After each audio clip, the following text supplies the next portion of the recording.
Good morning everyone. আজকে next day আর এখন বাজছে সকাল 8:30। আমি উঠে গেছি, উঠে ফ্রেশ ট্রেশ হয়ে রেডি হয়ে গেছি। এবার দোকানে বেরোবো। রিম্পাও উঠে গেছে। রিম্পার আবার চোখটা ফুলেছে, কীভাবে ফুলে জানি না, ঠান্ডা লেগে ফুলেছে বা ইনফেকশন হয়েছে কিনা সেটাও জানি না। দেখি একটুখানি দেখি, নাহলে আজকে আবার চোখের কোনো ডাক্তার ওকে দেখিয়ে একটু ড্রপ দিতে হবে। চলো আমি এবার বেরোই। বাইরে কি হাওয়া! রিম্পার চোখের অবস্থা খুব খারাপ। আর আমি আর রিম্পা এখন যাচ্ছি একটু ডায়মন্ড প্লাজা। আবার আসতে হবে দোকানে প্রচুর মালপত্র সব খোলা রয়েছে। 3 দিন মিলে এসে ধরবো, তাহলে একটু তাড়াতাড়ি হয়ে যাবে। দেখো ঠান্ডা লেগে কি অবস্থা, গলা ফুলে গেছে, চোখ পুরো ফুলে ঢোল। এই পোরশন ফুলে গেছে, গলা ঢোক গিলতে পারছি না, এত ব্যথা। চোখ ফুলে গেছে, মাথা এখানটা ব্যথা, কান ব্যথা কালকে রাত্রির থেকে। এসে গেছি ডায়মন্ড প্লাজা। আর লিফটের জন্য না দাঁড়িয়ে ভেতর দিয়ে সিঁড়ি দিয়ে উঠে যাচ্ছি। এমনি উঠে যাবো একটু। হ্যাঁ, লিফটেও বিশাল ভিড়, লাইন। আর একটু ম্যাক্সে যাওয়ার আছে। আমি একদম বাইরের খাবার যেহেতু খেতে পাচ্ছি না, তাই জন্য আমাকে কর্নই শুধু খেতে হচ্ছে। কর্ন আর কর্নই শুধু আমি খেয়ে যাচ্ছি। হ্যাঁ, প্লেন কর্ন, আর কিছু না। আমার জুটছে না আর কিছু কপালে। কপাল খারাপ যাচ্ছে সত্যি। আজকে আমরা শপিং করেছি সব খুদেদের জন্য। খুদে কপাল খারাপ হলে যা হয়, কর্ন খেতে খেতেই বাড়ি যাচ্ছে। সত্যি তাই। চোখে ঠান্ডা লেগে চোখে ব্যথা, গলায় ব্যথা, মাথায় ব্যথা, এদিকে পেটের জন্য বাইরে কিছু খাবার, রিচ খাবার খেতে পারছিস না। একদম শীতে সংক্রান্তি তোর। কপালটা যে কি খারাপ যাচ্ছে, লোক আমায় নজর দিয়েছে। বড়ি নজর বলে তেরা মুখ কালা।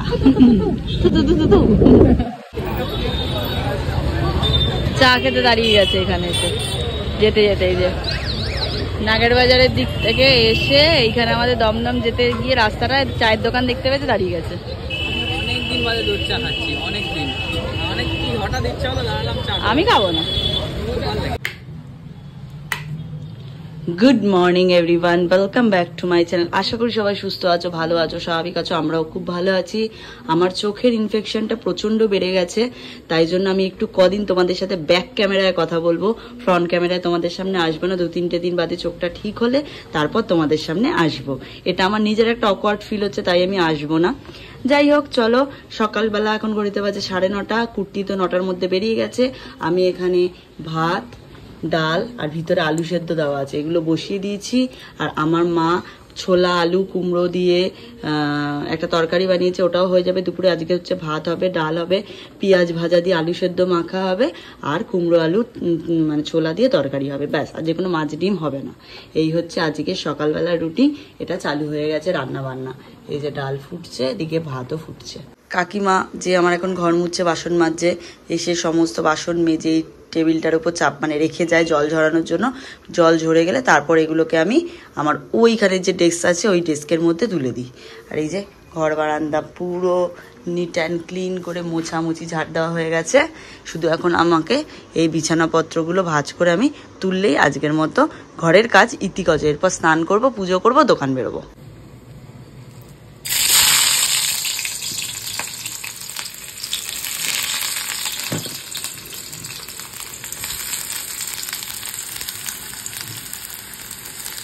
রান্না বান্না করে এখানে সব চাপা দিয়ে রেখে দিয়েছি। ভাত, ডাল, আলু সেদ্ধ, পেঁয়াজ টিয়াজ দিয়ে আলু ভর্তা যেটা। আর এখানে আছে এই যে তরকারি, আলু কুমড়ো ছোলা দিয়ে।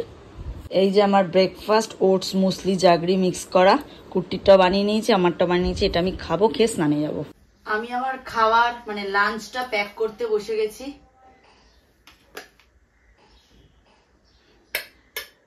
ভাত, কুটির ভাতটা এইটার মধ্যেই রেখে যাব। ও যতটা খাবে নিয়ে নেবে, আর বাকিটা বাটিতে তুলে রেখে দেবে ফ্রিজে।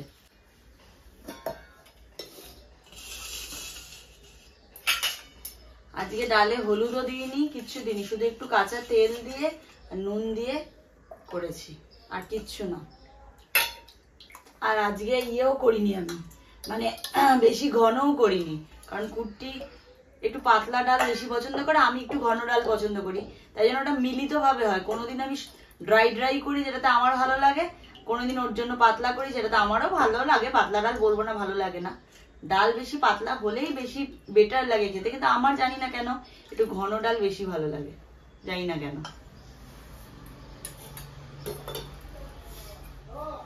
এই যে আলু সেদ্ধ মেখে রেখেছিলাম,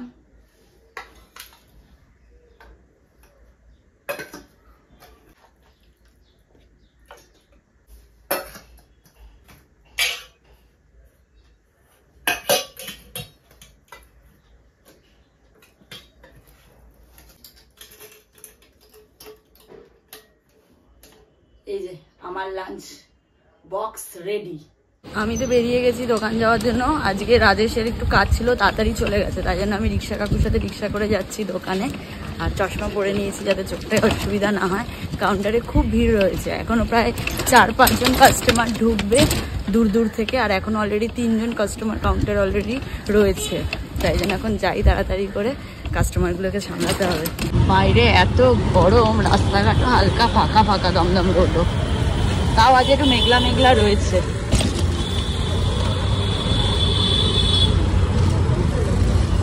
চলে এসেছি খাদিমের গলিতে আমার দোকানে চলে এসেছি। দোকানে খুব ভিড় রয়েছে, আমি তোমাদের বলছিলাম 3 জন আছে, এসে দেখছি 5 জন রয়েছে কাউন্টারের এই বিধ্বস্ত অবস্থা। ঘড়িতে বাজে 4টে, এই জাস্ট খেতে বসছি, এই যে থালা নিয়ে বসে পড়েছি জল নিয়ে, আর টিফিন গাড়িয়ে যা খাবার দাবার নিয়ে এসেছিলাম। আজকে আমার একটা নতুন পাল্লা এসছে দোকানে, কারণ ওয়েট মাপতে হয় না সমস্ত কুরিয়ারে, তাই জন্য ওয়েট মেশিন একবারই নিয়ে নেওয়া হয়েছে। আর প্রচুর মাল ঢুকছে, এখনো এই 6 জাম্বো ঢুকেছে, রাত্রিবেলা আরও 12 জাম্বো ঢুকবে, টোটাল 18 জাম্বো মাল ঢুকবে আজকে। প্রচুর আইটেম ঢুকছে আজকে, কমের বেশি দামি সব রকম। শুক্লা গেছে একটু খাবার, ওর নিজের কি খাবার কিনতে, তাই আমি খেতে বসে পড়েছি। এখন শুক্লা এসে খাবে, তারপর এসব ক্লিনিং হবে। ব্যাক ক্যামেরায় কথা বলছি, তোমরা জানোই যেহেতু আমার চোখে ইনফেকশন হয়েছে, তাই জন্য আমি আর ক্যামেরার সামনে আসছি না, তাই জন্য ব্যাক ক্যামেরাতেই কথা বলছি। আজকের এই 2-3 দিন ভিডিও এইভাবেই যাবে ব্যাক ক্যামেরা করে আমার সাথে, তাই জন্য একটু ম্যানেজ করে নিও সবাই। কুমড়ো আলু ছোলা দিয়ে তরকারি, আলু ভর্তা, ডাল নিয়ে বসে পড়েছি খেতে। এসে গেছে ছেলে, এসেই মাল প্যাকিং করতে বসে পড়েছে। হ্যাঁ, আমাদের নতুন পাল্লাও এসে গেছে।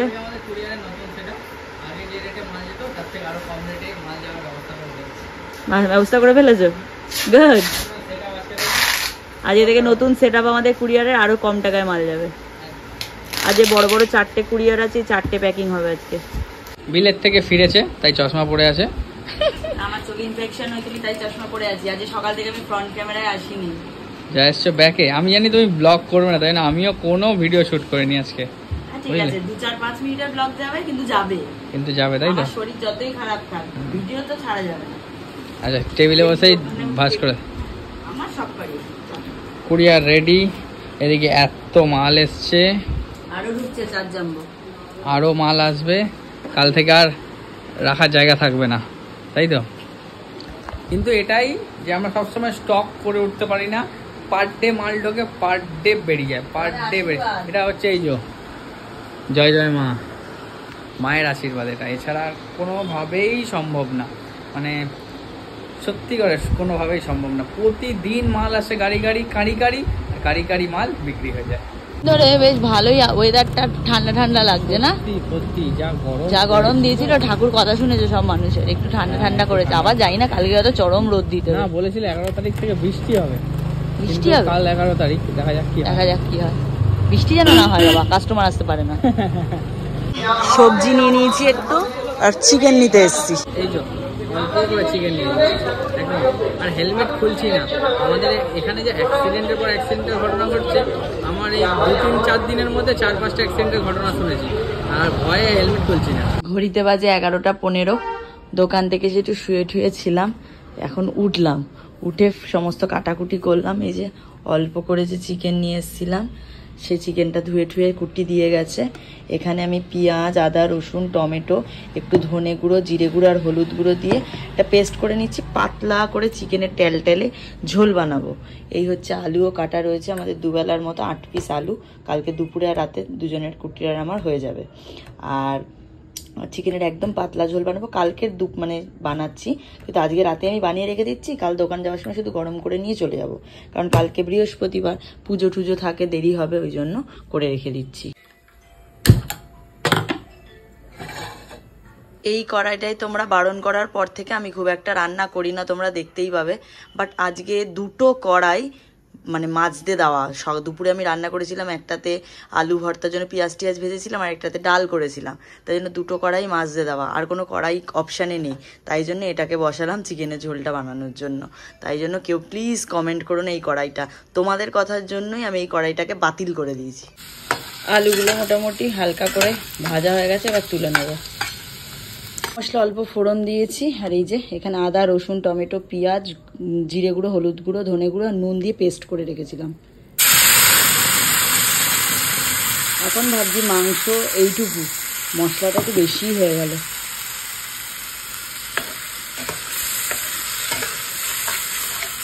মশলা ভালো করে কষানো হয়ে গেছে, তেলও হালকা ছেড়ে দিয়েছে। এবার চিকেনের আলুটা দিয়ে দেবো, দিয়ে একটু নাড়িয়ে ছাড়িয়ে জল দিয়ে দেবো। আলু আর মাংসটা দিয়ে দিয়েছি, নাড়াচাড়া করে জল দিয়ে দেবো। বাইরের গেটটা যখন খুললাম, বারান্দায় যখন ঢুকলাম আর কি, মাংসের গন্ধে মানে মহ করছে, মানে পাতলা মাংস হয়েছে দেখলাম আমি, রাখা রয়েছে ঘরে, কিন্তু গন্ধ বেশ ভালোই ছাড়ছে। আর এদিকে ডিনার নিয়ে বসে পড়েছি, এই যে রুটি ডিমের অমলেট আর আলু ভাজা। অনেক দিন বাদে ডিমের অমলেট খাচ্ছি, এখন তো খাওয়াই হয়ে ওঠে না আর কি, সেরকম ব্যাপার। ওখানে কিছু হিসাব কিতাব ছিল, সেগুলো সারলাম। রাত্রি এখন অনেকটাই হয়ে গেছে, তাড়াতাড়ি ডিনারটা করে শুতে হবে, আবার কাল সকাল সকাল যুদ্ধ শুরু। রাত অনেকটাই হয়ে গেল, দুজন মিলে এখন সারাদিন এতটাই ব্যস্ত থাকি, রিম্পার দোকান আমি আমাদের দোকানে এতটাই ব্যস্ত থাকি যে দেখা সাক্ষাৎও ঠিক করে এখন দুজনের হয় না। সে সকালবেলা বেরিয়ে যাই, তারপর রিম্পা যখন দোকানে টিফিন দিতে যায় তখন একবার দেখা হয়, আর যদি বিকেলে দোকানে যেতে পারি রিম্পার দোকানে তাহলে দেখা হয়, নাহলে সেই রাত্রে। এই হচ্ছে তাই গল্প গুজব করতে করতে আড্ডা মারতে মারতে অনেক রাত হয়ে গেলো। হয়তো 4-4.5 ঘন্টা ঘুমাবো, আবার সকালবেলা তাড়াতাড়ি উঠে যেতে হবে। তাই জন্য চলো তাহলে আজকের মতো ব্লগটাই অবধি রাখছি। যদি কিছু ভালো লেগে থাকে please like comment share and subscribe. আর যারা ফেসবুক পেজ থেকে দেখছো, লুক মাই লাইফস্টাইল নামেই আছে ফেসবুক পেজ, কিন্তু লুক মাই লাইফস্টাইল ফেসবুকে এখন ভিডিও দিয়ে উঠতে পারছে না, সময় দিয়ে উঠতে পারছে না। কাল থেকে কথা দিলাম দেবো। আর ভেরিডেইর পেজটা এখনও যারা ফলো করোনি তারা ফলো করো।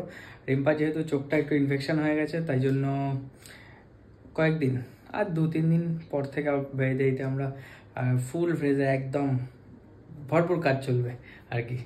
চলো টাটা, গুড নাইট, ভালো থেকো সবাই, সুস্থ থেকো সবাই।